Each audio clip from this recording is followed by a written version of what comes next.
여러분 반갑습니다. 시촌입니다. 여러분 오늘은요. 내가 찜했다.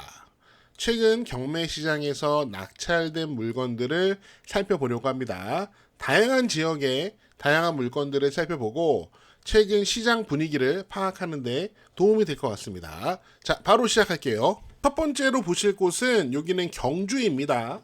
여기는 집이 그냥 국립공원이라고 보시면 돼요. 우리 집이 그냥 국립공원이다. 집이 완전히 자연 속에 있고요. 이렇게 다리를 건너가면은 건물이 보입니다. 건물을 봤을 때 건물이 연식이 좀 있죠. 그런데 그래도 주변 관리가 잘 되어 있습니다.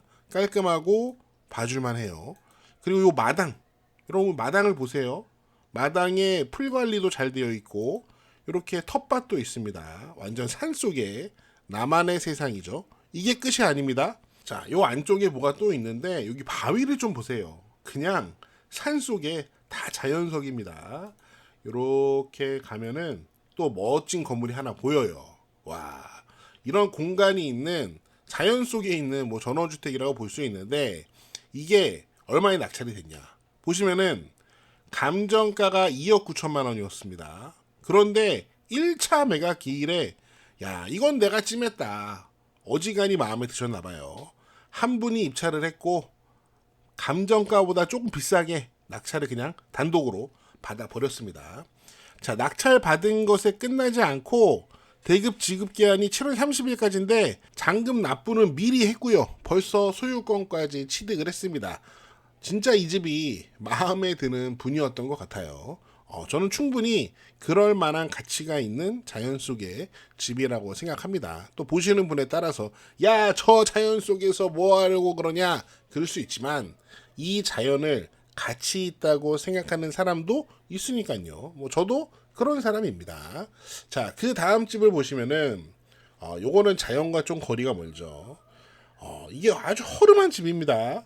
여기 뭐 기둥도 받쳐놓고 집이 뭐 거의 무너질 것 같은데 여기는 충북 음성입니다.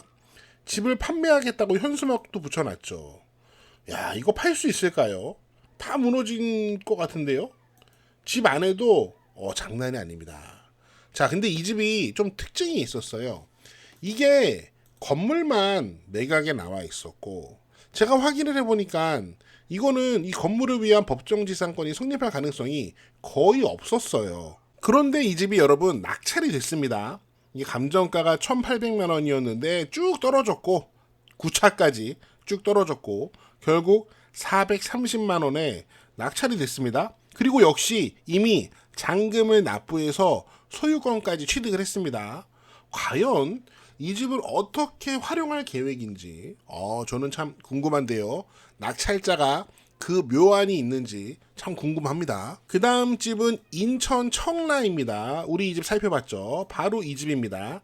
우리가 예전에 살펴봤을 때 이 집의 가장 좀 아쉬운 점이 여기가 이제 차가 들어가는 길이 아니에요.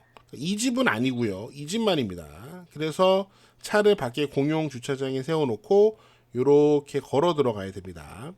마트에서 무거운 걸 사오면은 다 이렇게 들고 날라야 되는 그런 집이에요. 자, 아무튼 이 집은 감정가는 12억 4천만 원 쭉 떨어졌고 3차 매각 기일날 2명이 입찰해서 7억 8천만 원에 낙찰이 됐습니다. 뭐 시세가 그렇다 이렇게 보시면 될 것 같고요. 여기는 거제도.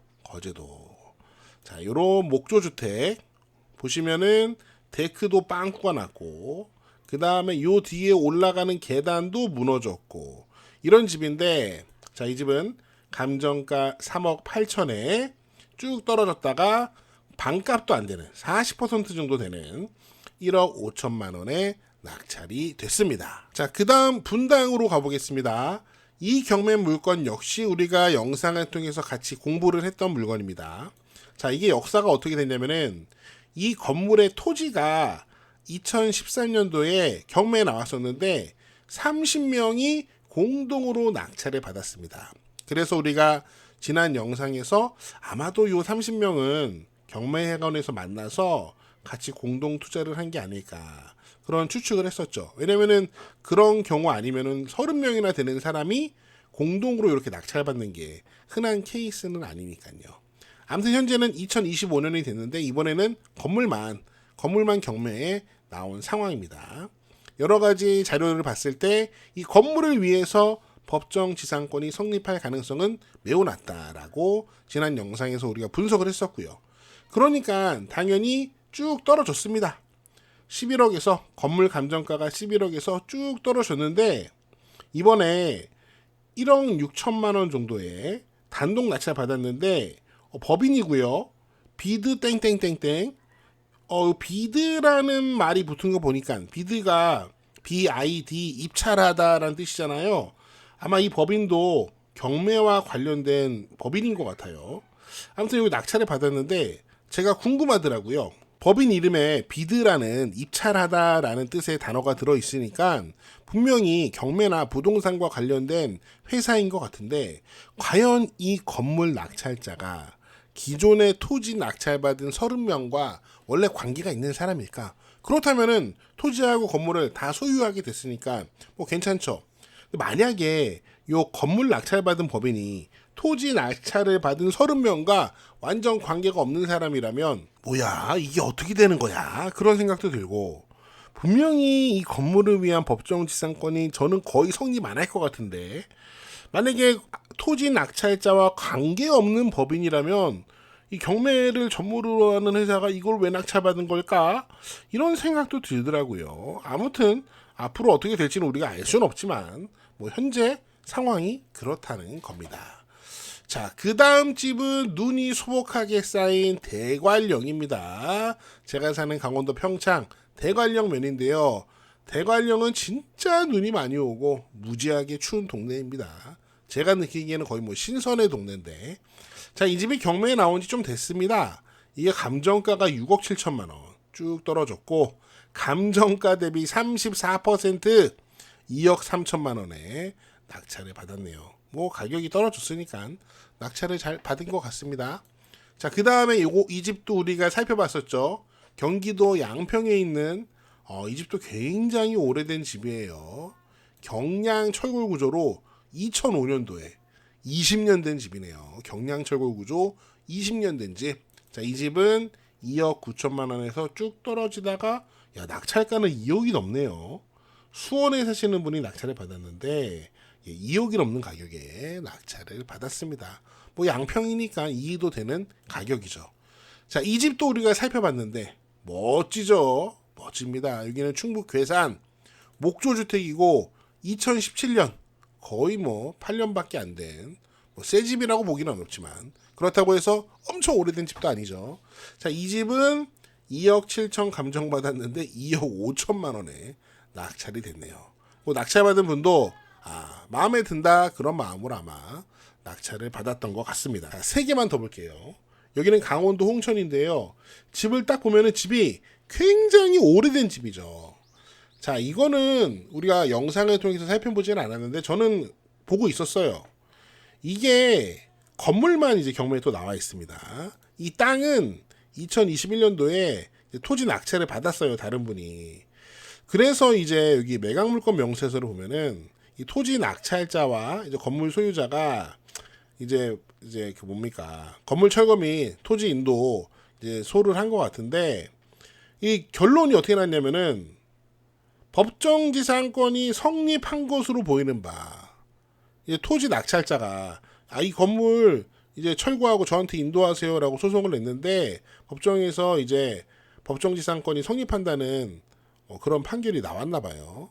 그래서 이번에 건물만 경매에 나왔고 요거를 낙찰을 받았습니다. 경기도 부천시에 사는 분이 낙찰을 받았네요. 쭉 떨어졌는데 1,000만 원에 이 집을 1,000만 원에 낙찰을 받았습니다. 자, 이 매각물권 명세서를 봤을 때 건물의 법정 지상권이 붙어 있는 것으로 보이고요. 그러므로 토지 소유주가 건물 철거 및 토지 인도를 일단은 요구할 수 없습니다. 자, 그러니까 이 건물을 낙찰받은 분은 일단은 여기 살 수 있고 하지만 토지 사용료인 지료는 토지주한테 줘야 됩니다. 이제 토지주가 지료를 청구하면 법원이 그 지료를 정해줍니다. 뭐 그렇게 진행이 되고 지료를 꾸준하게 납부하지 않으면은 토지주는 다시 건물주한테 건물 철거, 토지 인도 청구할 수 있습니다. 자, 그렇게 아무튼 이렇게 1,000만 원에 낙찰이 됐고요. 자, 여기는 여러분과 살펴봤었는데 강원도 인제 한길입니다. 이게 엄청난 동네입니다. 요 산을 넘어가면 이제 양양, 이제 속초 나오는 그런 길목에 있는 엄청난 자연에 있는 집인데 이 집도 낙찰이 됐어요. 4,500만 원 감정가였는데 쭉 떨어졌지만 결국 낙찰은 3억 4천만 원. 감정가 대비 75% 많이 안 떨어졌죠? 서울 사는 분이 낙찰을 받았습니다. 뭐 이 집은 뭐 거의 새 집이었기 때문에 뭐 낙찰될 수 있죠. 아마도 이제 세컨하우스로 사용하지 않을까 그런 생각이 들고요. 자, 마지막으로 자, 요 건물을 좀 보겠습니다. 자, 이거 보니까 카페입니다. 카페. 여기 도심 속 카페. 저는 이 경매 물건을 어떻게 접하게 됐냐면은 다른 유튜브 채널에서 보게 됐어요. 자, 어떤 내용을 봤냐면은 건물에다가 이렇게 이제 써놨대요. 이게 이제 건물주, 이 소유주가 이렇게 써놨어요. 야, 나 억울하다. 이거 진짜 억울하다. 경매로 넘어간 거 진짜 이거 사기다. 사기 가압류다. 공사하지도 않고 가압류를 했다. 이렇게 이제 자기의 억울함을 자신의 건물에다 이렇게 써놓은 거예요. 심지어 이 영상을 보니까 요 주차장에다 가스통을 갖다 놓고 이렇게 묶어놨어요. 이게 어떤 의미인지는 딱 보면은 느껴지죠. 여기서 옥세한다. 아무튼 뭐 생사 갈림길. 참 무서운 말들이 쓰여져 있는 경매 물건이었습니다. 자, 그런데 이게 낙찰이 됐습니다. 낙찰이. 자, 보면은 이게 2억 7천만 원, 뭐 3억, 2억이 아니군요. 27억, 31억 이렇게 이제 감정이 됐는데 쭉 떨어졌어요. 그렇죠. 이렇게 무서운 말들이 쓰여 있는데 누가 이거를 낙찰을 받겠습니까? 무섭죠? 자, 그런데 3명이 입찰했고 어떤 법인이 21억에 요걸 낙찰을 받았습니다. 그래서 제가 이 낙찰자를 확인해 보니까 요 낙찰자가 이제 가압류했던 사람, 그래서 강제 경매 신청했던 그 법인이 요거를 직접 낙찰을 받았어요. 경매 신청 채권자가 낙찰을 받았다는 거죠. 물론 이 경매가 강제 경매, 임의 경매 두 가지 경매가 있었는데 강제 경매를 신청했던 그 가압류 채권자가 이제 직접 낙찰을 받은 거예요. 근데 집주인은, 이 건물주인은 야, 그거 사기 가압류야. 이렇게 주장하고 있는 상황인데 요 당사자가 낙찰을 받았다는 거죠. 자, 앞으로 이게 또 어떻게 될지 무섭죠. 저는 무섭습니다. 우리는 그냥 이렇게 관찰만 하는 겁니다. 참 이런 결과들을 보면은 사람들이 살아가는 모습이 참 다양하다라는 생각이 듭니다. 제가 준비한 내용은 여기까지고요. 여러분 어떻게 보셨는지 다양한 의견을 댓글로 남겨주세요. 저는 다음 영상에서 더 재미있고 유익한 내용으로 돌아오겠습니다. 여러분, 시촌 어게인!